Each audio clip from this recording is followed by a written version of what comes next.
Assalamualaikum warahmatullahi taala wabarakatuh. Salam pertemuan, salam di alam maya, salam pencerahan dari saya untuk saudara.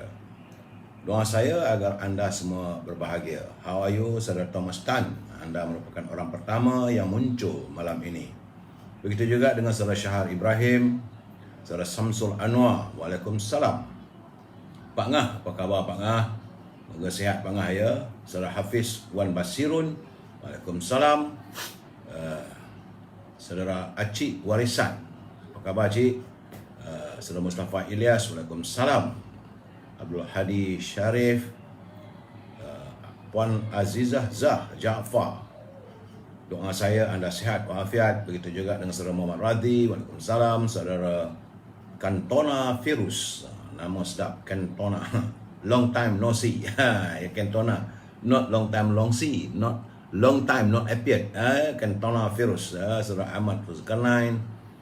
Abdul Rokisha Rubidin. Apa khabar Abi? Moga sihat bersama pasangan, bersama keluarga. Rawatlah cinta kasih bersama pasangan anda.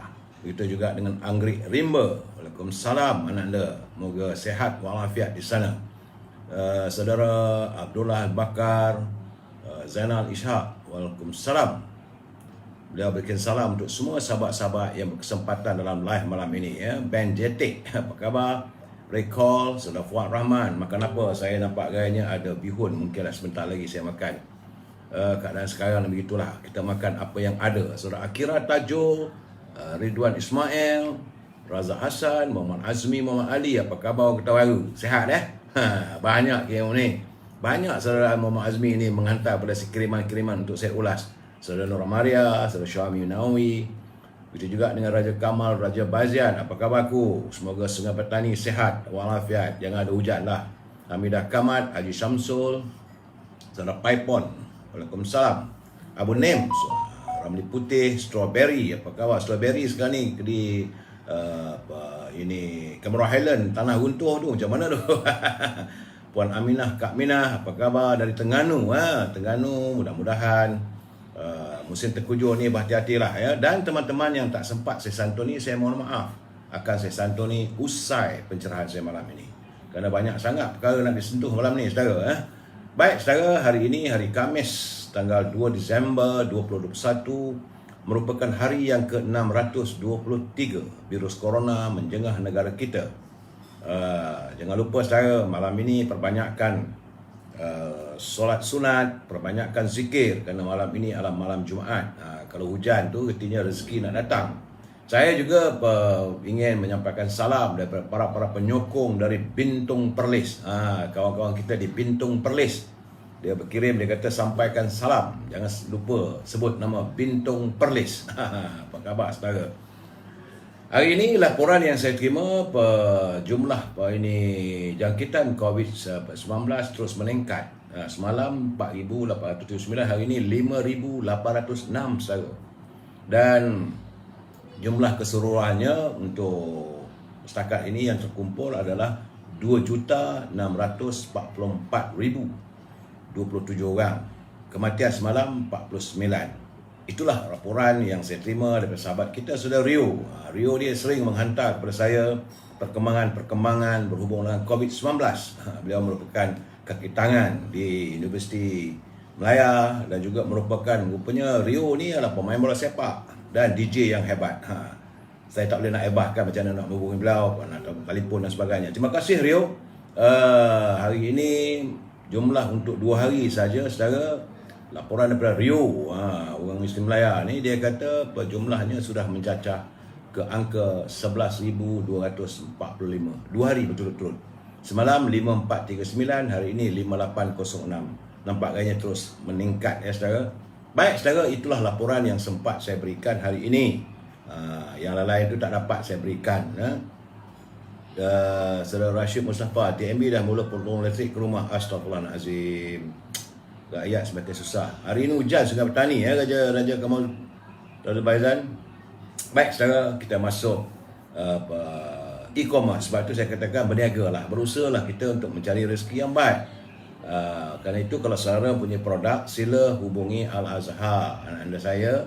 di talian 011 330 41241. 011 330 41241 untuk membolehkan saya mewawarkan produk saudara.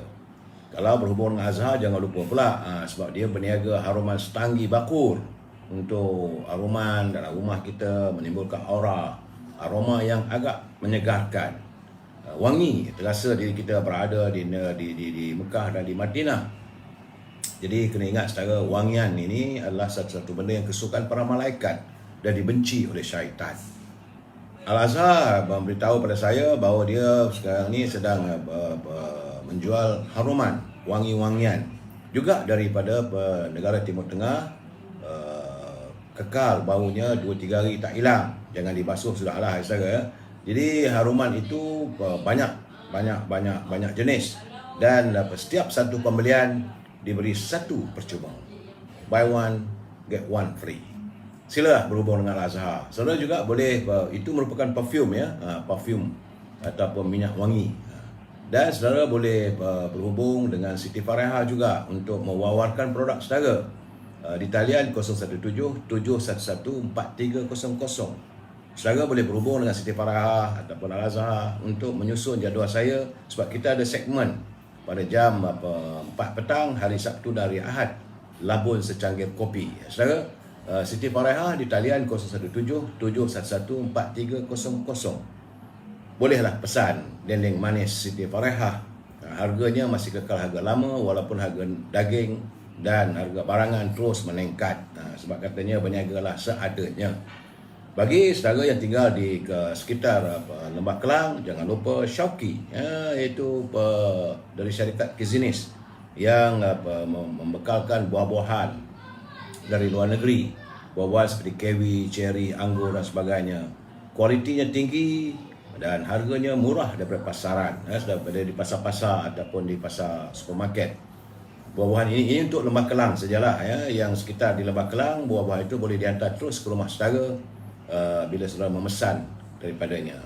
Sila hubungi Shauki di talian 012 357 5703.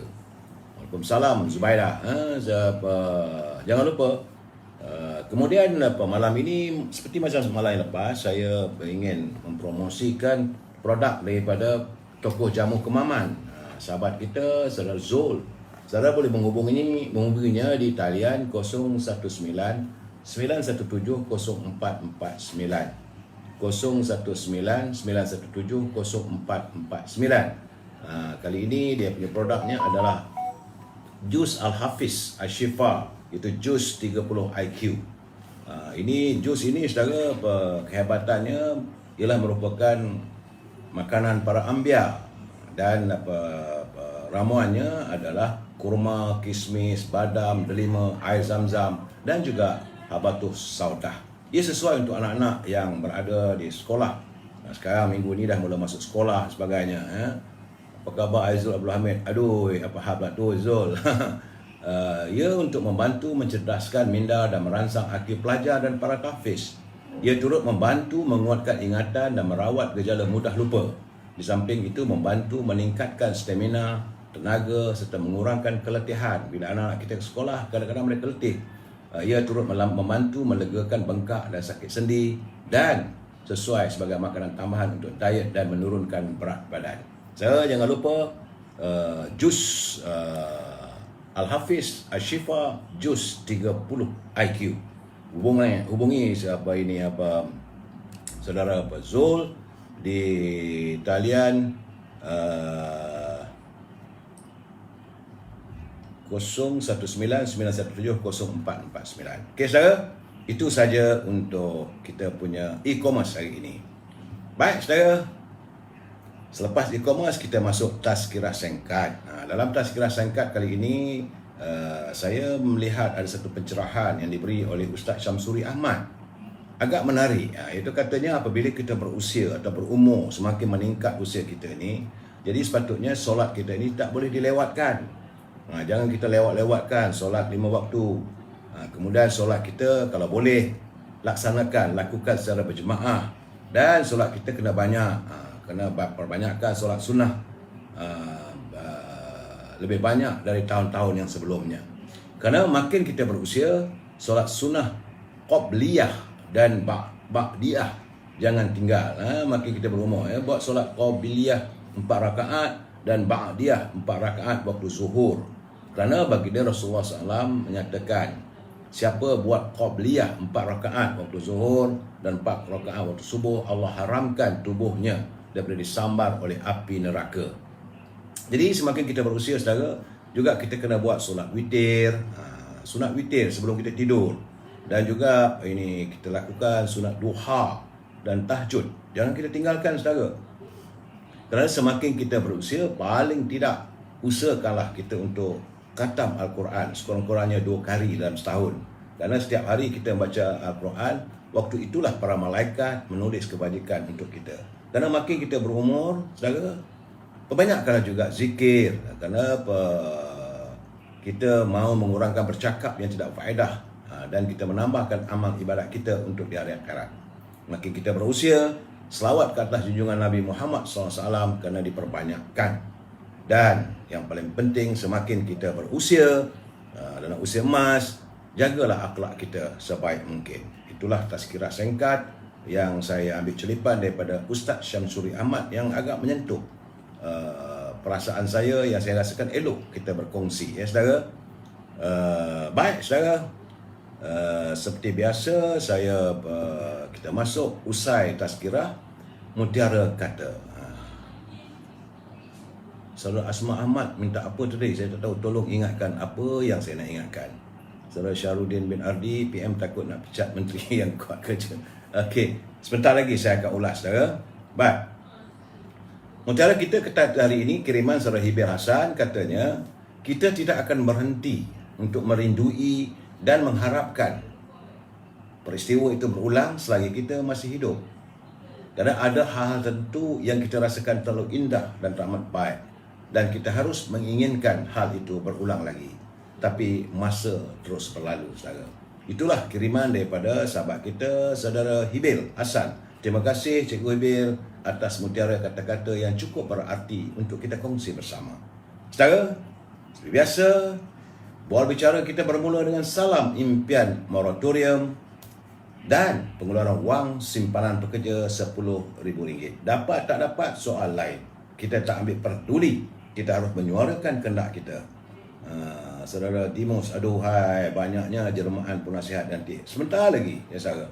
Dan dalam suasana begini, saya amat mengharapkan agar mereka yang berada di anjung kuasa dan mereka yang mengendalikan kumpulan wang simpanan pekerja, prihatinlah dengan masalah rakyat. Hari ini kedudukan ekonomi yang begitu teruk, penat, dan rakyat cuma perlu untuk mengeluarkan wang simpanan mereka. Kita faham adanya undang-undang, adanya akta kerja SP. Kalau boleh diubah, diperbaiki, laksanakanlah. Bukan susah sangat pun. Memang kita tahu kumpulan wang simpanan pekerja ini adalah untuk simpanan hari tua. Tapi takut tak sempat tua. Dalam keadaan sekarang ni, secara bukan senang, duit dah tak ada ni, barang bertambah mahal. Dan kita mengharapkan agar pimpinan selalulah ingat, janganlah berbelanja wang negara kita ni tanpa had. Kerana apabila kita berbelanja tanpa had, negara akan muflis. Itu peringatan daripada saya dan juga permintaan kita bersama kepada pimpinan negara, berikanlah moratorium selama 6 bulan terakru tanpa faedah dan izinkanlah pengeluaran wang simpanan pekerja sejumlah RM10,000 bagi mereka yang berkelayakan secara tuntas. Apa khabar saudara Yaya Tori daripada Satuk, Sarawak? Sarawak nak ada pilihan raya dah tu. Dekat lagi dah. Tinggal lagi berapa hari ni? 2 bulan, tinggal lagi 16 hari. Sarawak akan mengadakan pilihan rayanya. Baik saudara, tajuk bicara kita malam ini adalah segalanya semakin merapu. Panas ni saudara. Segala-galanya semakin merapu dah ni. Tapi sebelum saya memberi pencerahan, kita santun dulu. Apa kata pantun Pak Nazir? Ni Pak Nazir ni berkias. Saya, orang Melayu kita ni berkias. Kita menegur dalam senyum, dalam kiasan. Bukannya terjerit terlolong, saudara. Ya? Kata Pak Nazir, sayur keladi, gulai talang, masak lemak, siput lala. Jangan jadi selebai malang. Sudahlah tamak, lurus bendul pula. Ini Pak Nazir mengingatkan.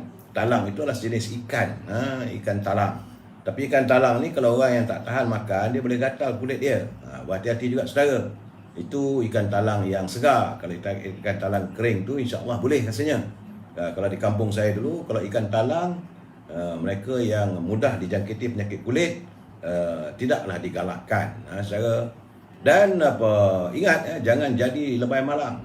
Sudah tamak, luh bendul pula. Ini peringatan daripada Pak Nazir. Katanya lagi, keretanya kemik ditimpa dedalu. Bunyi berdentang, terkejut orang. Gerangan pandemik belum berlalu. Endemik datang, tersenyum riang. Artinya, masalah COVID-19 ni tak selesai lagi. Saudara. Dan saya juga ingin mengutarakan pantun kiriman sahabat kita, Saudara Nordin Malik. Seorang anak muda, pejuang rakyat di kawasan Perak Tengah. Kata Saudara Nordin, bawa bekal mangkuk bertingkat jadi bekalan makan tengah hari. Apa nilai gaji rakyat? Kos hidup semakin tinggi. Sebab beliau memerhatikan apalah nilainya. Dia dengan gaji yang rakyat terima kalau kos hidup semakin tinggi. Katanya lagi, gelap di awan nampak redup. Datuk Zahid pergi ke Rungkup. Apa ukuran kualiti hidup? Rakyat selesa, gajinya cukup. Apa nilainya? Ini keadaannya. Terima kasih Saudara Nordin Malik daripada Perak Tengah. Cuma dia kata Datuk Zaid pergi ke Rungkup tu memanglah kawasan dia di Rungkup itu kawasan Bangga Datuk lah tu. Bijak saudara. Baik saudara, usai pantun daripada Pak Nazir dan Saudara Nordin, kita masuk sedikit culipan dari segmen Gedung Ilmu kita, kerana kata-kata pemimpin Melayu terdahulu dia menyebut bahawa pemimpin itu harus mengikut acuan. Pemimpin itu mesti memiliki sikap-sikap yang diharapkan supaya benar-benar menjadi pemimpin yang mantap. Kerana dia tidak mahu, pemimpin terdahulu tidak mahu wujudnya atau lahirnya pemimpin ampas. Ampeh, saudara. Karenanya kalau pemimpin yang ampas, ia suka mengampu. Mengambil muka, ia tak malu. Halal dan haram dibawa lalu. Penderitaan orang, ia tak mau tahu. Kesenangan dirinya yang diburu. Itu pemimpin yang hampah, saudara. Itu kata pemimpin terdahulu. Agar pemimpin Melayu masa kini dan masa akan datang mengelakkan sikap-sikap untuk menjadi seorang pemimpin yang hampah. Kerana bila diberi nasihat, ia berseteru. Bila diberikan nasihat, dia dan jadikan kita musuh. Akalnya busuk, hatinya berbulu. Dijadikan pemimpin, banyaklah seteru. Rakyat sengsara, hilir dan hulu. Malang menimpa, celaka memburu. Pemimpin hampah ini, kalau dijadikan tua, membuat malu. Dijadikan induk, orang tak mahu. Memimpin negeri, buruklah laku. Itu keadaan saudara. Jadi kita mengharapkan adalah pemimpin sedar. Jangan jadi pemimpin hampah. Kita sambung lagi culipan kata-kata pemimpin terdahulu. Saya suka benda begini, supaya bila saudara berbahas, mengutarakan bidalan dan sebagainya, lahirkan. Ini sepatutnya yang kita harapkan. Baik saudara, sebelum saya memberi pencerahan, sebab malam ini agak sensitif sikit, panas saudara, saya perlu memberi peringatan kepada mereka yang menyunting semula live saya ini dan masuk ke dalam channel YouTube, maka anda adalah bertanggungjawab atas setiap suntingan. Saya tidak bertanggungjawab atas setiap suntingan anda. Dan begitu juga bagi anda yang menghantar kiriman, kata-kata dan sebagainya, juga anda harus bertanggungjawab. Saya tidak bertanggungjawab langsung atas sebarang kiriman kata-kata yang bertentangan atau menyalahi undang-undang negara. Saudara Moza Zaimah, kau nak balas dendam kepada siapa? Sedangkan jangan marah, Maizai Zaimah. Jangan marah. Kalau kita nak berbalas, nak menjawab culipan teman-teman, carilah santunilah. Kerana kena ingat saudara, ini adalah ruangan pencerahan politik. Dan saya akan cuba mengulas situasi semasa matlamatnya untuk memberi pencerahan. Tajuk memang panas malam ini. Segala dah merapu selesa. Dan saya amat mengharapkan bahawa kita memegang prinsip kita mesti bersetuju untuk tidak bersetuju. Ini perlu saya utarakan kerana ini diminta oleh peguam saya. Saudara, mungkin saudara tak suka dengar, saya akan lantarkan juga. Dan kita adalah warga cinta damai yang mengutarakan pandangan dan pendapat secara harmonis. Jangan kita melenting tak tuara dan tuara. Jangan kita mengeluarkan kata-kata yang tidak baik. Saudara, santunilah rakyat sesama kita. Santunilah setiap perbezaan itu secara harmonis dan bahasa yang baik. Itu harapan saya. Dan kalau boleh, kita terjemahkan dalam bicara kita, saudara. Baik, saudara, hari ini saya ingin menyatakan bahawa sesuatu yang agak memeranjatkan, kerana di Singapura telah pun terdapat 2 orang warganya yang dijangkiti oleh virus Omicron. Virus Omicron ini adalah virus seperti COVID-19 tapi lebih ganas yang boleh membawa kematian. Menurut laporan itu, terjadi tersebut berlaku semalam. Jadi hari ini Menteri Kesehatannya mengumumkan bahawa 2 orang itu menaiki pesawat datang daripada Afrika Selatan. Sebab itu kita mengharapkan agar pihak immigration, pihak kerajaan tidak mengizinkan kemasukan warga daripada Afrika Selatan, kerana di Singapura sudah pun terdapat 2 orang penumpang dalam pesawat Singapore SQ apa dia punya SQ479 daripada Afrika Selatan dan dijangkiti oleh Omicron. Ini bahaya, saudara. Lebih teruk daripada COVID-19 kerana dijangkitan ini kita tak tahu. Mereka yang dijangkiti oleh Omicron ini, dia demam tak demam, sakit tak sakit, tahu-tahu jalan. Jadi saudara, berhati-hati. Sebab itu kita berusahalah untuk menjaga penjarakan sosial. Kalau ada himpunan, tak payah nak pergilah. Jagalah juga penjarakan sosial, kebersihan diri. Saudara, sekali-kali saya katakan bahawa hanya kita sahajalah yang dapat menjaga diri kita, saudara. Jaga keluarga kita. Sebab saya khawatir tengok Omicron ni dah sampai ke Singapura. Dulu setelah 3-4 malam ni saya katakan di Hong Kong, Singapura dah dekat sangat dengan Johor Bahru. Jadi warga Johor kena berhati-hati. Sebab virus ini dia jangkitannya tak nampak, saudara. Dan semua yang agak mengherankan saya, dalam satu perbincangan yang dikendalikan oleh Harakah Delhi, saya terkejut apabila mendengar kenyataan Tan Sri Anwar Musa. Dia kata bahawa vaksin yang dibekalkan oleh kerajaan kepada kita secara percuma nilainya RM100, sedangkan Khairi Jamil dia kata RM80. Ini mana yang betul ni? Dua-dua menteri kabinet ni harganya, sedangkan banyak rakyat meragui. Sedangkan kita juga meminta bertanya bagaimana nilai wang digunakan, tapi sebenarnya pembelian vaksin ini diletakkan di bawah OSA. Siapa tak boleh tahu. Tapi kalau menteri dah kata RM100, rakyat malah boleh berkira berapa jumlahnya. Jadi hai, saya pun tak faham lah. Mereka mengeluarkan kenyataan ikut suka-suka mereka saja. Kata OSA tapi nyatakan Khairi kata 80, Anwar Musa kata 100. Besok timbul lagi harganya, kita pun tak tahu. Jadi janganlah kelirukan rakyat. Saudara, baik. Ini isu penting. Isu penting yang ingin saya nyatakan adalah tentang isu keselamatan makanan. Berbuih saya bercakap, berbulan-bulan yang lalu kita perlu adakan food bank ataupun bank makanan. Tapi pandangan kita ini kadang-kadang diambil sebagai lalu saja, saudara. Hari ini isu keselamatan makanan ini sudah menjadi krisis. Krisis yang mengundang bahaya. Kerana kalau saudara lihat tadi di Dewan Rakyat, gamat apabila Yang Berhormat Datuk Seri Anwar Ibrahim mengutarakan usul untuk membincangkan soal kenaikan harga barangan di pasaran, harga makanan, harga barang-barang dan sebagainya yang dilihat sudah tidak terkawal. Tapi usul tersebut nampak gayanya memang ada di layar, tapi tidak dapat dijadikan usul untuk secara tuntas. Selalunya usul itu akan dibahaskan, maka Dewan sepatutnya menghentikan persidangan. Cuma kali ini speaker kata, okey, usul itu bincanglah di bilik sebelah. Di bilik sebelah yang agak kecil, yang terhad. Sebab itu dipertikaikan bahawa biarlah menteri kepada Kementerian Perdagangan Dalam Negeri dan Pengguna hadir, utarakanlah pandangan anda. Saya rasa itu bukan caranya. Ini Dewan Rakyat. Masalah rakyat hendaklah diperbincangkan. Kalau masalah sebesar itu tidak ditangani, saya khawatir bahawa ini sebagaimana kata Datuk Seri Anwar Ibrahim lah, ini boleh menjadi time bomb. Rakyat akan meledak. Amarah rakyat tidak boleh ditangani kalau mereka sudah merasakan diri mereka tidak lagi dijaga. Saudara, dalam keadaan begini, kita kalau boleh janganlah bangkitkan amarah rakyat. Berkali-kali saya katakan soal ini perlu ditangani secara serius.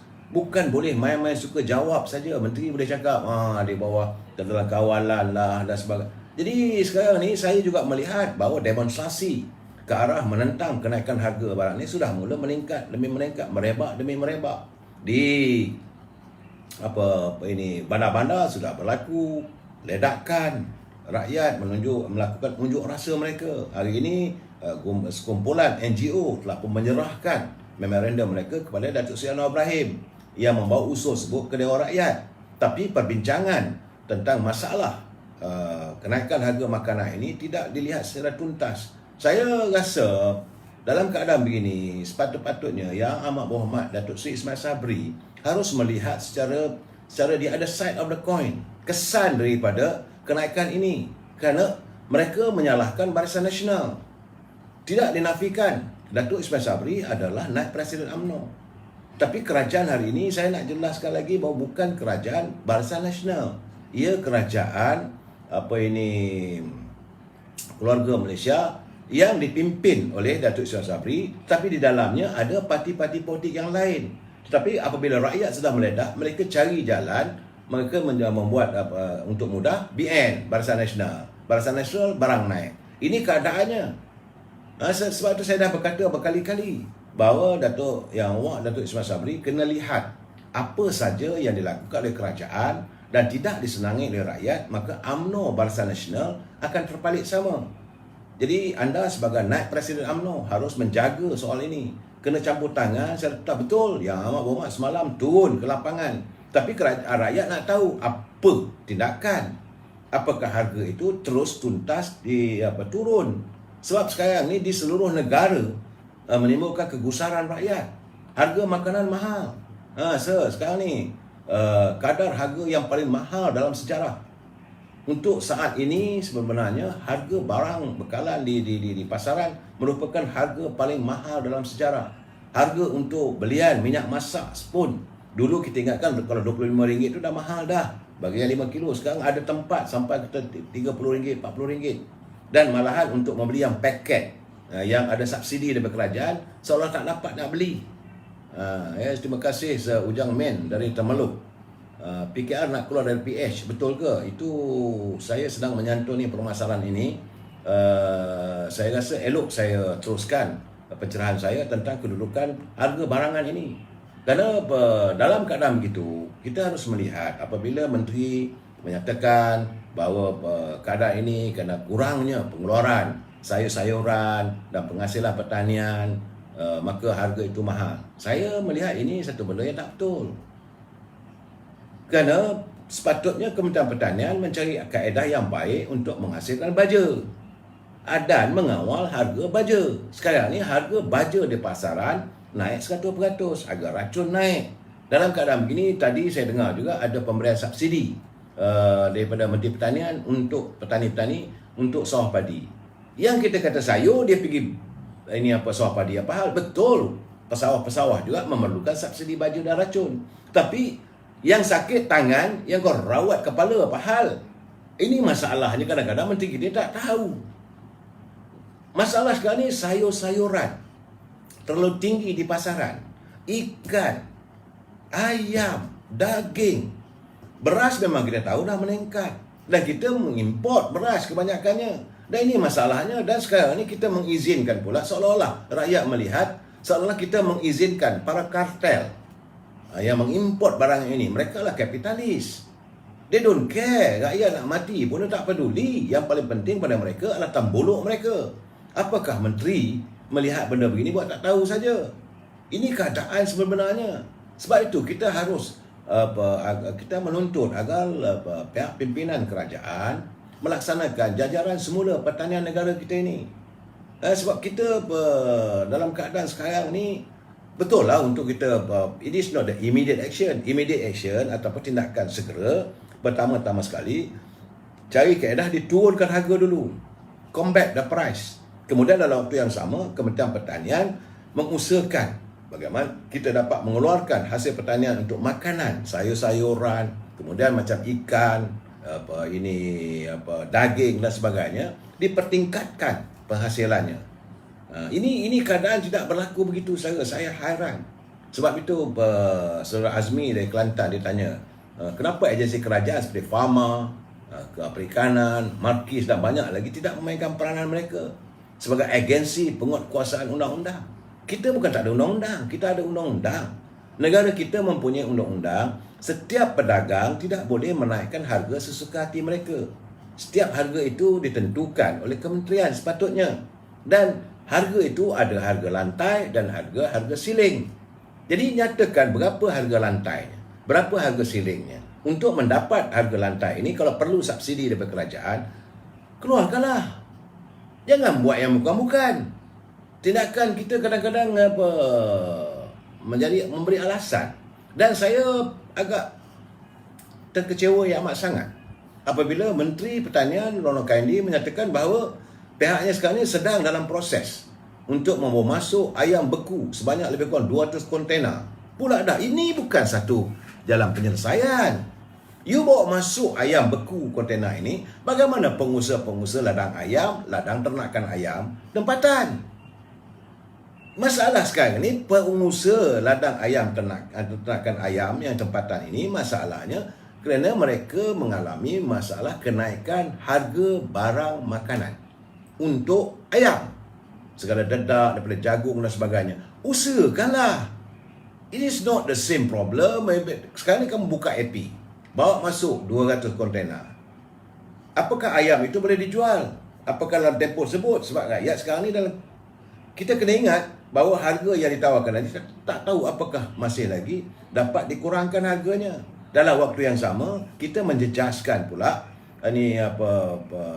industri makanan berasaskan daging ayam. Ni saya hairanlah menteri ni cari jalan mudah aja. Okey, harga ayam naik. Dulu jangan makan ayam. Sekarang ni okey, kalau harga ayam naik pasaran, saya import 200 kontena ayam daripada ayam beku dari luar negeri. Persoalan sekarang ni, kalau kau bawa masuk ayam itu, kita nak bertanya pula sebagai umat Islam, bagaimana sistem penyembelihannya? Halal ke? Telahkah dikaji? Ini menimbulkan banyak masalah lagi. Saya hairanlah menteri ini kadang-kadang buat keputusan yang bengap, sebengap-bengapnya lah saya kata. Sebab itu saya kata mereka merapu. Dah bertambah merapu sekarang ni. Macam seolah dah tak ketahuan hala. Saudara, kalau import daripada luar negeri, bagaimana peternak-peternak tempatan? Apakah you nak sabotaj peternak tempatan? Jadi kadang yang masalah sekarang ni yang dialami oleh pengusaha ataupun penternak ayam adalah makanan untuk ayam itu. Ada dedaknya ataupun jagungnya. Jadi kenapa tidak daripada kau import, kau bagi subsidi lah harga makanan pengimport itu. Cari jalan import 200 kontena makanan ayam. Sebab ayam ni tempohnya 3 bulan atau 45 hari. Dah boleh dalam pasaran yang ada sekarang ni. Tapi kau import ayam begitu seolah kamu nak challenge. Ini masalah ni. Itulah Saudara Hanif Ledang. Saudara Ledang dia kata akau main peranan. Saya tidak mahu bersikap rasis. Dalam keadaan begini kita harus berfikiran terbuka.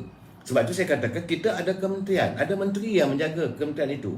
Mereka sepatutnya memikirkan, bukan main import sambil lewa 200 kontena saudara. Berapa tan ayam tu nanti nak dipasarkan untuk daerah mana pula? Penggunakan adakah untuk umat Islam? Kalau umat Islam, bagaimana sistem penyembelihannya? Kita mahukan daging-daging yang halal. Jangan pula sampai, jangan kita lupa itu hari timbul masalah apabila diberikan pengimport, diragui soal halal haramnya, iaitu daging-daging dan juga daging kambing dan daging lembu yang diimport daripada India, diimport daripada Australia, New Zealand dan sebagainya. Sepatutnya dicari kaedah. Saya lebih senang kalau menteri mengatakan dengan ini mana tanah terbiar, kita akan cari benih-benih ayam, benih-benih kambing dan juga lembu untuk masing-masing menternak secara mungkin skala kecilan daripada daerah kampung, desa-desa itu, dan penghasilan itu dikumpulkan. Dia diwujudkan sebuah tempat slaughterhouse atau pusat penyembelihan. Begitu juga ladang-ladang ayam yang ada. Kita bukan tak ada ladang ayam. Ada, tetapi tidak dijaga. Akhirnya kualitinya tak ada, pemantauan tak ada. Saya harap begitulah. Saya lihat, janganlah masalah ini hari ini kita selesaikan begini. Jadi seolah kamu nak menjahanamkan perut nasi orang. Ini tak baik ni saya kata. Kemudian contohnya macam pekebun-kebun sayur. Masalah sekarang ni dia bukan masalah orang yang datang daripada peternak ayam, bukan datang daripada pekebun sayur. Dapatan saya, pekebun sayur mengatakan bahawa mereka menghantar ataupun menjual produk ataupun penghasilan sayur-sayuran mereka pada harga biasa. Saya dapat daripada bernama melaporkan beberapa pekebun mendakwa ada pihak tertentu yang mengambil kesempatan menaikkan harga sayur sehingga harganya melambung tinggi. Sedangkan pekebun menjualnya pada harga biasa saja kepada pemborong ataupun orang tengah. Ini realiti saudara. Begitu juga dengan nelayan. Para nelayan kita menjualkan harga ikan-ikan yang mereka dapat pada harga yang sebagai biasa. Tetapi orang tengah yang perlu dikombat adalah orang tengah. Sebab itu diperlukan Kementerian Perdagangan Dalam Negeri dan hak ehwal pengguna. Ini perlu ditegaskan. Bukan bagi alasan, bagi jawapan di Parlimen. Oh, ini kena menyangkut soal Kementerian Pertanian, menyangkut soal Menteri Ekonomi. You punya kementerian jagalah harga ni, kawalannya. Jangan dibiarkan. Kan saudara Hanif Ledang, dia orang suka tanam jagung. Kalau mereka tanam jagung, macam di Slim River. Anak muda kita ada. Mereka menanam jagung, saya ingat tak silap saya ada 7-8 hektar. Punya banyaknya. Tapi hasil macam mana? Adakah dikumpul, adakah dikilang, dijadikan sebagai dedak untuk makan ayam dan sebagainya. Tak, ini masalahnya. Saya rasa kita tidak menjalankan tugas dan tanggungjawab secara tuntas. Sebab masing-masing pengusaha dibiarkan begitu saja. Saudara seli-seli, ayam dari Thailand ini menggusarkan saya. Sebab kalau dari Thailand ni, pengimport terbesar di Thailand adalah syarikat CP. Tak silap saya nama dia CP. Dia memang membekalkan daging segala-galanya di pasar seluruh dunia. Tapi kita nak tengok halal haramnya. Bagaimana kita penyembelihan, sistem daging ataupun ayam itu diricik-ricik, mereka pekerja macam mana, apakah benar-benar suci. Juga perlu dipikirkan. Jadi main ambil import begitu saja, saya tak tahulah keadaan sekarang. Sebab saya tengok sekarang ni ada pekebun sawi menurut seorang pekebun sawi, saudara Mahram Mat Tahir, dia kata meskipun harga sayur seperti sawi, kubis, bunga kangkung, cili merah dan cili hijau meningkat lebih 50%, pihaknya masih menjual pada harga yang rendah kepada pemborong. Ini masalahnya. Begitu juga ini seorang pengusaha pekebun yang mengusahakan sayur sawi, bunga kangkung, bayam merah, Tiao Chun Tong. Dia dah berniaga, dia buat kerja ni, buat ni kebunnya selama 10 tahun. Dan dia tahu dia berhadapan dengan masalah cuaca, tapi harga yang dibekalkan pada harga yang biasa. Dia pun terkejut bila dengar tahu dapat harga yang terlalu tinggi. Kerana CAP, Persatuan Pengguna di Pulau Pinang melaporkan bahawa harga kubis bunga daripada RM7 naik RM16. Sawi pendek dia ada RM3 naik pada RM9. Dia mengusahakan penjualan sawi bukan harga RM3, RM1.20. Kenapa harga sampai RM9? Kemudian kubis bunga daripada RM7 pada RM16, sawi pendek daripada RM3 pada RM9, brokoli daripada RM8 naik pada RM20, sawi daripada RM5 kepada RM8, kacang buncis RM8 pada RM15. Ini laporan daripada CAP Pulau Pinang. Cili hijau daripada RM10 naik pada RM14. Sedangkan mereka mengusahakan ladang-ladang mereka menjual pada pemborong dengan harga di bawah harga RM2 dan RM3. Mereka tak dapat untung apa-apa. Orang tengah yang dapat untung. Mereka mengambil kesempatan. Sebab itu kita ada banyak agensi, bukan satu dua je, macam-macam agensi kita ada yang telah diwujudkan oleh kerajaan. Asalkan menteri itu serius. Itu keadaan saya amat mengharapkan bahawa agar perkara masalah harga barang makanan ini dapat ditangani setuntas mungkin. Kita tengok tadi saya cukup kecewa lah bila pembahasan tentang harga barang makanan ini tidak. Parlimen berjalan seperti biasa, dibuat bilik lain lah. Siapa nak bincang sana, masuk bilik sana. Sepatutnya dihentikan dulu perbincangan pendapatan berhubung soal bajet dan sebagainya. Kerana ini masalah rakyat, ini lebih penting. Tapi seolah tak diindahkan. Saya menzahirkan kekecewaan yang amat sangat. Begitu juga. Dan yang lebih mengecewakan saya, pimpinan ataupun wakil-wakil rakyat daripada UMNO ni macam tak bersuara. Mereka diam. Yang bersuara saya tengok tadi adalah daripada Parti Keadilan. Ini gambaran kita kena cakap yang benar. Kita harapkan sepatutnya masalah rakyat ini, ahli UMNO, ahli Parlimen UMNO, mereka sepatutnya menjuara isu rakyat. Kerana jangan lupa UMNO daripada rakyat untuk rakyat. Tapi tak ada. Saya tak dengar pun tadi. Yang ada Anwar Ibrahim, ada Dato' Mahfuz, Saudara Saifuddin Nasution. Mereka menjuara isu rakyat. Besok bila nak pada pilihan raya, nak jumpa dengan rakyat, nak kena maki. Alah, masalah rakyat tidak diperjuangkan. Kemudian ini Saudara Remy ataupun orang tengah DAP, kita tak boleh tuduh, saya tak boleh tuduh sebab tidak ada setakat ini dapatan saya bukti. Saya harap kita jangan menuduh. Ayam kampung ori ada lagi ke zaman Facebook ni? Saya wallahualam bisawab, tapi tengah hari tadi saya makanlah ayam kampung. Kabarnya harganya agak meningkat sedikit. Ayam kampung ada, bukan tak ada.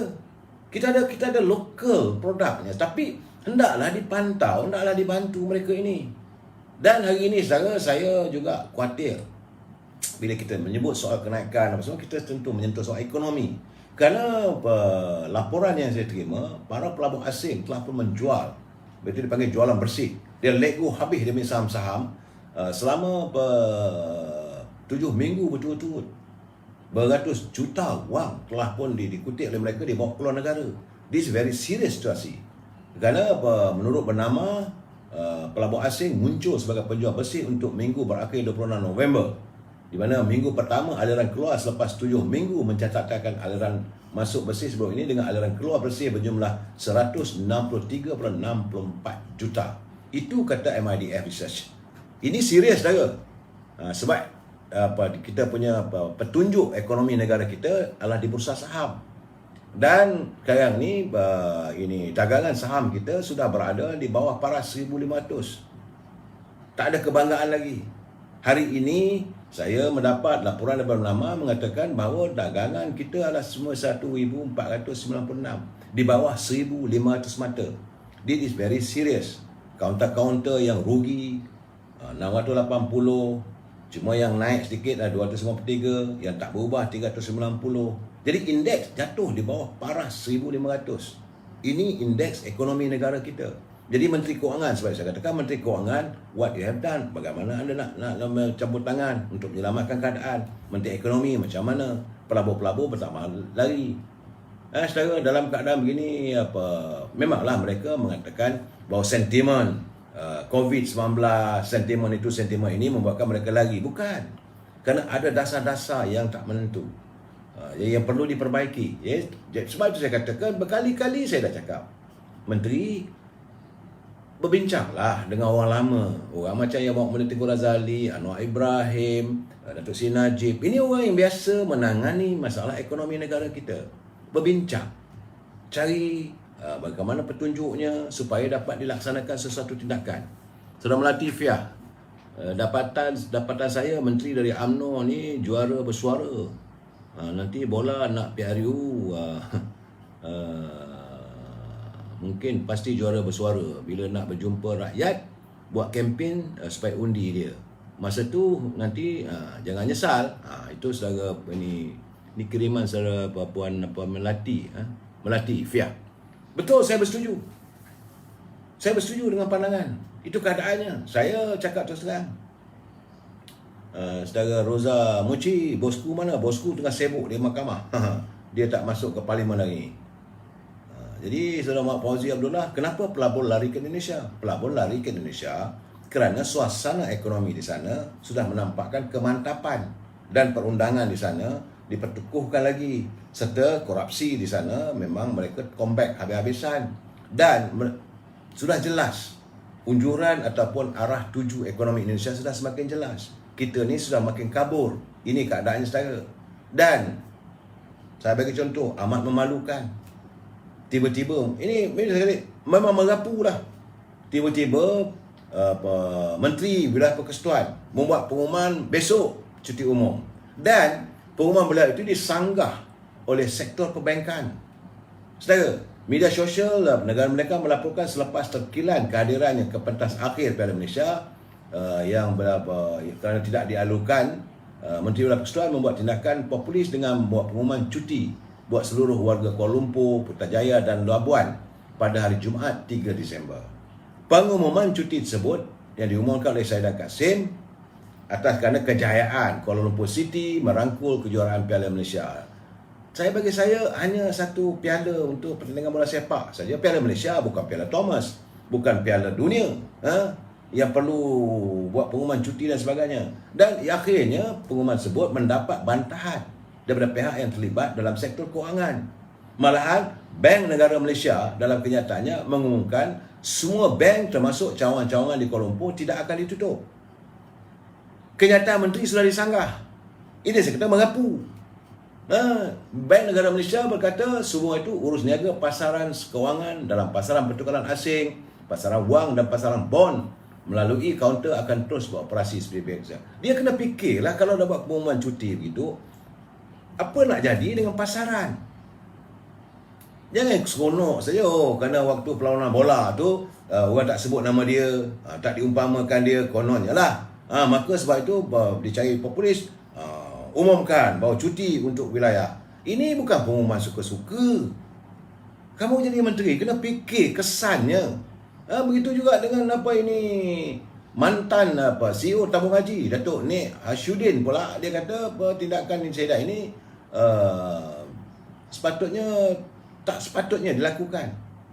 Dia kata mengingatkan bahawa perkara melibatkan cuti tidak wajar dilakukan, terutama di Kuala Lumpur. Memandangkan Kuala Lumpur ini adalah pusat kewangan dunia. Kita nak jadikan Kuala Lumpur pusat kewangan dunia. Tak pasal-pasal buat cuti dan sebagainya. Ini akan melibatkan kerugian. Jadi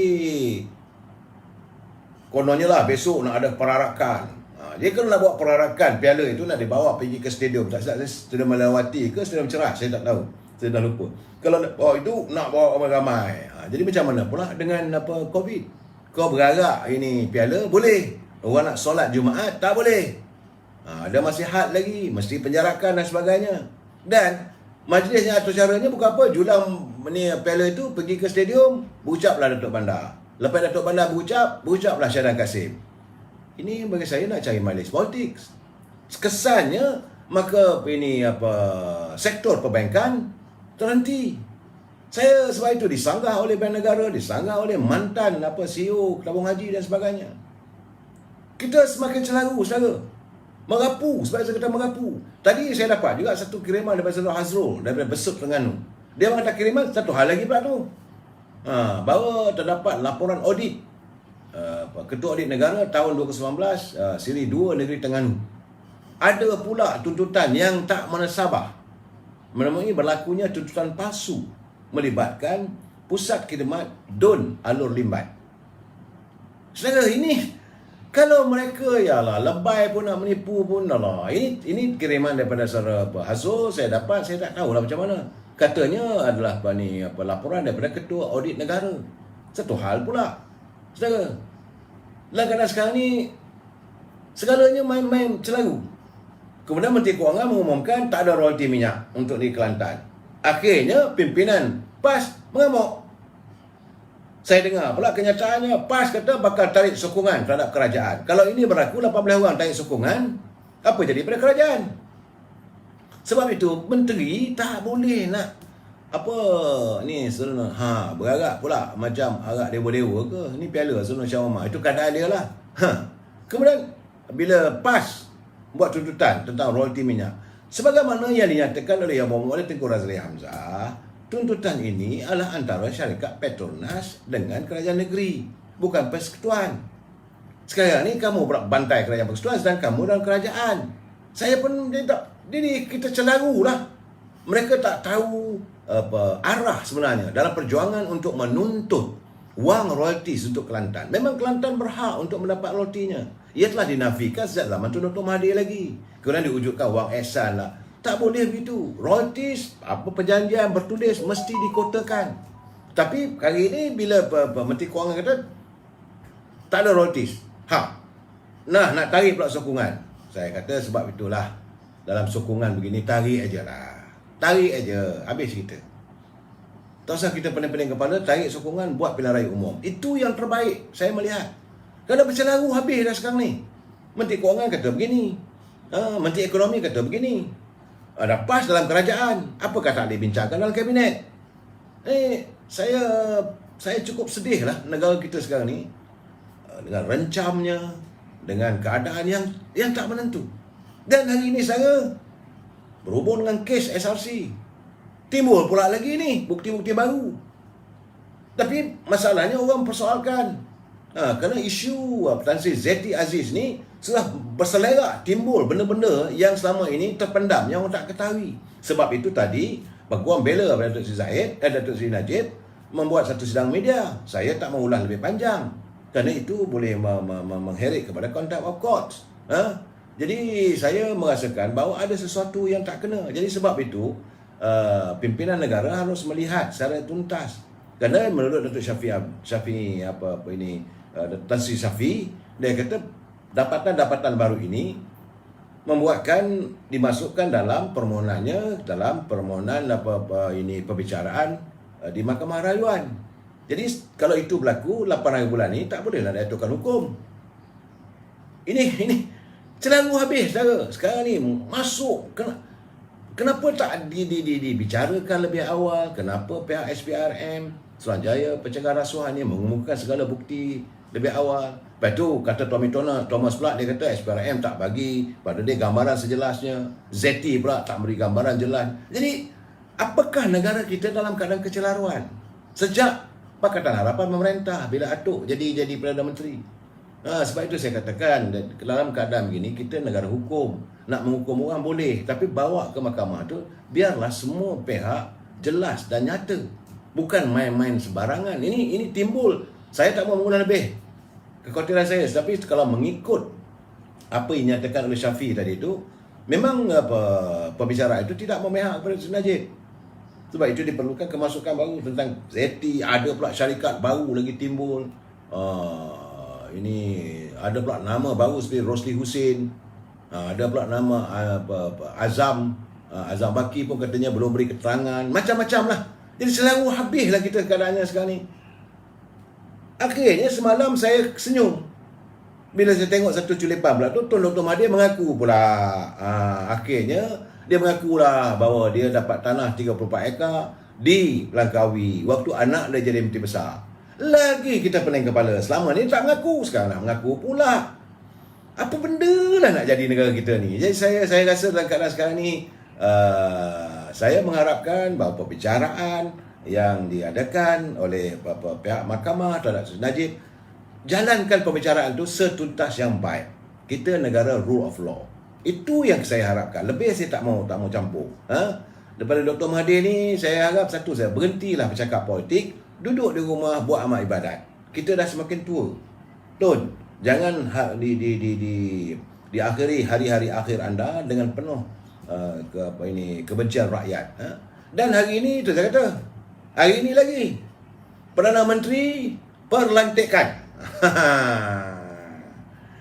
Orang Kedah kata boleh tak? Kalau boleh, ni orang Kedah katalah, Perdana Menteri jangan duk buat lawak.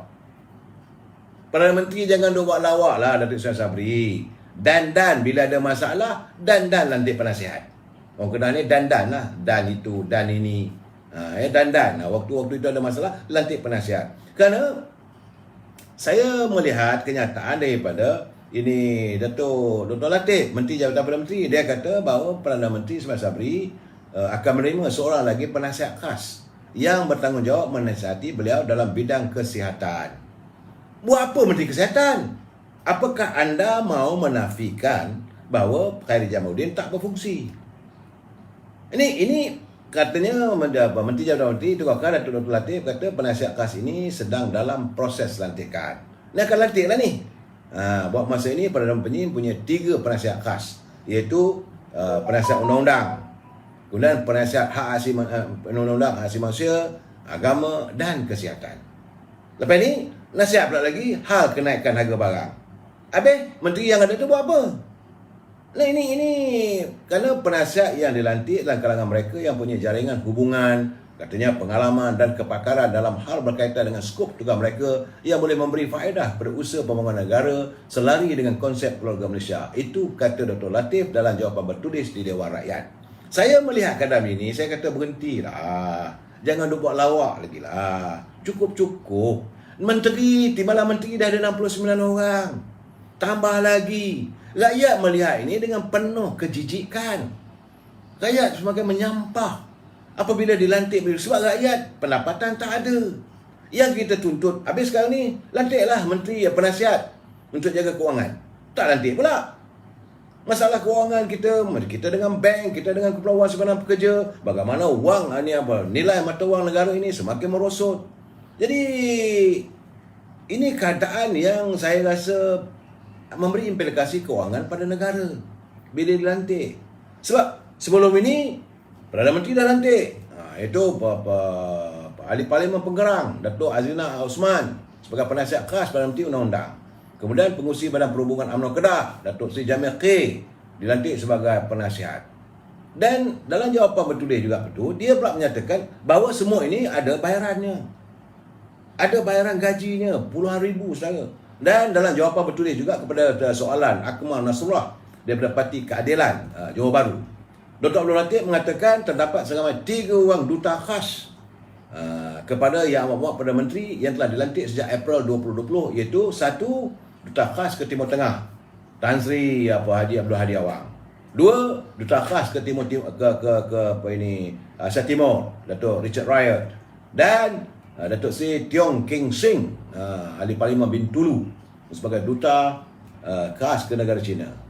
Jadi katanya berdasarkan kontrak perkhidmatan emolumen pendapatan yang diterima oleh mereka adalah sejumlah RM22,227.20. Ini kenyataan bertulis daripada Menteri. Saya menyatakan sebulat-bulatnya.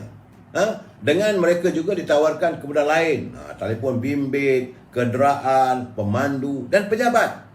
Jadi setakat ini, kata Dr. Latif, tidak ada perjalanan resmi keluar negara dilakukan oleh duta khas kepada Perdana Menteri. Ini betul-betul punya merapu lah. Kau dah lantik dia sebagai duta khas, dia tak berjalankan tugas lah. Gaji jalan juga. Ini keadaan sekarang ni saudara, rakyat melihat apa hal ni. Kamu nak lantik penasihat lagi. Ya, jadi Yang Amat Berhormat Perdana Menteri, saya kata berhenti-berhentilah melantik orang itu, orang ini. Berhentilah daripada mengundang amarah rakyat. Kerana bila rakyat marah, ia akan terkesan UMNO Barisan Nasional. Bila kita nak buat pilihan raya nanti, rakyat menyimpan dendam.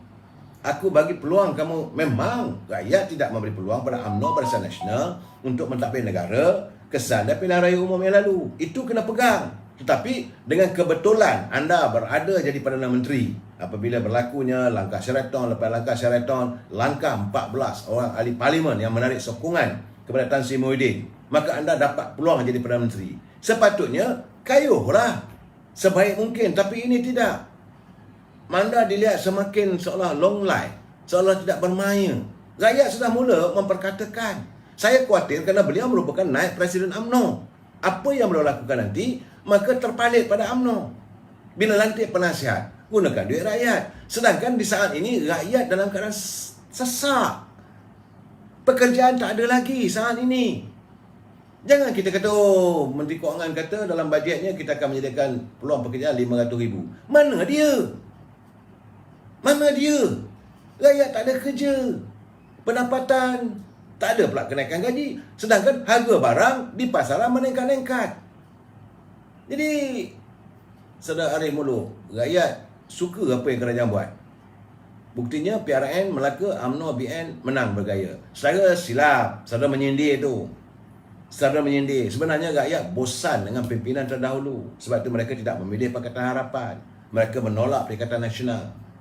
Jadi rakyat meletakkan kepercayaan dan keyakinan pada pimpinan UMNO Barisan Nasional. Sepatutnya Yang Amat Berhormat Datuk Seri Ismail Sabri melakukan tugas tanggungjawab menggembirakan rakyat. Ya, apa nak digembirakan rakyat kalau harga barangan meningkat-ningkat? Bagaimana rakyat nak gembira kalau pekerjaan tak ada? Sebab itu sekarang ni rakyat lebih senang kalau boleh bubar parlimen, kita nak tubuh satu kerajaan. Biarlah rakyat menentukan. Kalaulah rakyat memilih Parti Keadilan, biarlah Parti Keadilan yang merentah. Kalau rakyat memilih supaya Parti UMNO Barisan Nasional, biarlah UMNO Barisan Nasional merentah. Jadi sekarang ni rakyat sendiri sudah mula bosan. Saya khawatir ini akan merupakan dendam rakyat. Saya tak sempat pun nak menyantuni cerita tentang bagaimana harta UMNO disaup.